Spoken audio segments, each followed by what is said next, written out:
they get, and I was with a couple. They were chemists, and I thought, well, you probably know what radon is. And they go, no, what is Really? Yeah. Oh, What's interesting. radon? You're not a chemist. You're not a PhD. Oh, no. You're not a physician. You're not. You're just a guy that. What was it? 28, 35 years ago. 35 years ago. 35 years ago, you decided this is something that needs to be taken care of. Yeah, something to do. You've been actually something really important. Yeah, Right. and you've been doing it for 35 years now? Mobile Wow. Radon, yep. You were the first one in Cincinnati. First licensed contractor, yep. Yeah. So explain to the listening audience, what is radon? So radon gas basically comes from the decay of uranium deposits hundreds of feet down in the ground. So uranium is everywhere. Uranium deposits are everywhere in the ground. And as it decays through the years, its half-life is 1.6 billion years. And as it decays, it eventually turns into this gas called radon. And then the gas just basically rises up out of the ground and has been forever, rising out of the ground everywhere. You could take a box and put it on the ground and you can trap the gas that's coming out of the ground. So obviously when we build houses, those are big boxes that we're putting on the ground, and the gas just comes up into the house and you can't see it, smell it, taste it, touch it, nothing. You don't even know it's there. Right. So if we don't know it's there, how did they find out it was there? Some gentleman who worked at 3 Mile Island in Pennsylvania happened to set off the radiation alarms on his way into work 3 days in a row, and they went to his house and found, I think, over 3,000 picocuries in his house. And, Whoa. And the radon gas was actually getting absorbed in his clothing. And on the way to work, it wasn't dissipating. And it was potent enough to set off a radiation detector. Jeez. So that's how they discovered, oh my gosh, there's radon gas in homes. So 3 Mile Island had a device to measure radon when they came Well, in. it's the nuclear facility, yeah. Right. So yes. So these radon tests are little nuclear facility type testing gadgets. Yeah, kind of. And actually, recently, I think in the last 2 or 3 years, the highest level ever detected in a home was in Hershey, Pennsylvania, at over 6,000 picocuries. Wow. And I think that's the record at this point.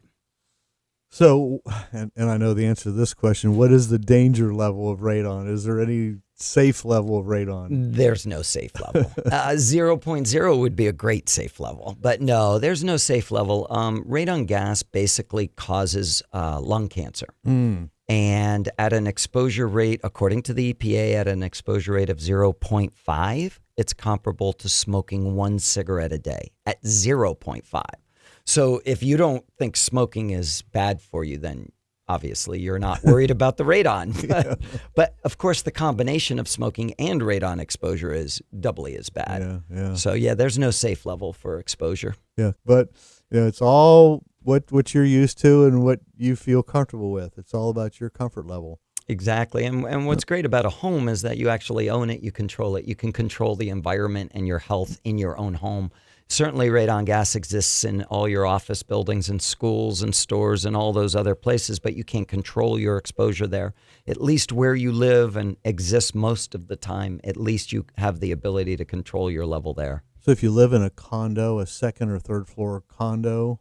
Generally speaking, once you get off of the first floor, if you're in a condo building, you have a different heating and air environment system. So therefore, your air isn't the same air as the first floor or the basement apartment. So therefore, you probably won't be exposed to any radon gas. I mean, will you be at 0.0? Maybe, but maybe 0.1 from time to time. So really, the radon gas floor to floor, if you have a 2-story house, yes, there's radon gas on the second floor because the whole house is conditioned under one heating and air system. So condos, apartments on upper floors generally don't have an issue. The first floors, definitely. Right. Yeah. So if you're living in a ranch home without a basement, that's still It's actually worse because a house that doesn't have a basement that sits on grade just means that your entry level now is the level you live on. So therefore, you're being doubly exposed. rather than allowing it to come into the basement first, dilute itself, and then make it its way up to the first floor. Mm-hmm. Wow, interesting. So, what cautions should our listeners take about radon? Well, just understanding that radon gas is everywhere. It's in every house, no matter what. Even houses we mitigate still have some amount of radon gas in the house. So what cautions they should take is, obviously, the very first thing is test your house. Get an idea of what your levels are, what you're being exposed to in your house. And then depending upon your level of tolerance, mitigate all the way. Try to get your house to 0.0 if you can. Certainly, when we mitigate a house, we're regulated to bring the levels below 4 at all times if you're involved in a real estate transaction. If it's a homeowner, we try to bring the levels below 2 at all times. But of course, if you can try to mitigate and you want to spend the extra work to try to get the house to 0.0, that would be fantastic. Now, if you're a buyer and you're having your home inspections done and you opted to have radon test, and when you looked at the home and the seller used as an example of some of the amenities of the home is that the home was mitigated for radon 2 years ago, I'd still go ahead and have it checked for radon. Oh, you have to. Just because there's a mitigation system doesn't mean that the house is mitigated. It means that the house had a problem at one time and someone installed a mitigation system to take care of it. So just the other day, as a matter of fact, I think it was yesterday, we visited a gentleman who had bought a house 15 years ago. They discovered high levels. They had the house mitigated before they moved in. They moved in. And 15 years later, just now, he finds himself working in the basement a lot and decided on a whim, hey, maybe I should just test to see, since there's a mitigation system here, maybe I should test to see that the levels are low. And sure enough, they weren't low. Oh. So the mitigation system was no longer functioning properly, and he had no idea. He just assumed that it was okay because the system was there. So the EPA's protocol is that if you have a mitigation system, you really need to retest your house every 2 years to ensure that the system is functioning properly. Right.